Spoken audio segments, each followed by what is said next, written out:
Pathanamthitta nursing കോളേജിലെ 4ാം വർഷ വിദ്യാർത്ഥിനി അമ്മു സജീവിന്റെ ദുരൂഹ മരണത്തിന്റെ അന്വേഷണം ക്രൈംബ്രാഞ്ചിന്. അന്വേഷണം കൈമാറിയതിൽ ആശ്വാസമെന്ന് മരണപ്പെട്ട അമ്മുവിന്റെ കുടുംബം പ്രതികരിച്ചു.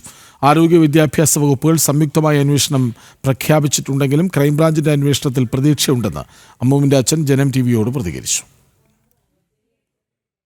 4 മാസങ്ങൾക്ക് മുമ്പാണ് മരണത്തിന്റെ ദുരൂഹത ക്രൈംബ്രാഞ്ച് അന്വേഷിക്കണമെന്നാവശ്യപ്പെട്ടുകൊണ്ട് അമ്മു സജീവന്റെ കുടുംബം ഹൈക്കോടതിയിൽ ഹർജി നൽകിയത്. അമ്മു സജീവന്റെ ആത്മഹത്യ ഇനി ക്രൈംബ്രാഞ്ച് അന്വേഷിക്കും. അന്വേഷണം ക്രൈംബ്രാഞ്ചിന് കൈമാറിയതിൽ ആശ്വാസമെന്ന് മരണപ്പെട്ട അമ്മുവിന്റെ അച്ഛൻ പ്രതികരിച്ചു. നമ്മൾ പത്തനംതിട്ട ലോക്കൽ പോലീസിനും ഡിവൈഎസ്പിക്കും അന്വേഷിച്ച പോലീസ് ഉദ്യോഗസ്ഥർക്കും നമ്മൾ ഒരുപാട് കാര്യങ്ങൾ പറഞ്ഞിരുന്നു. അവരൊന്നും ചെയ്തിട്ടില്ല.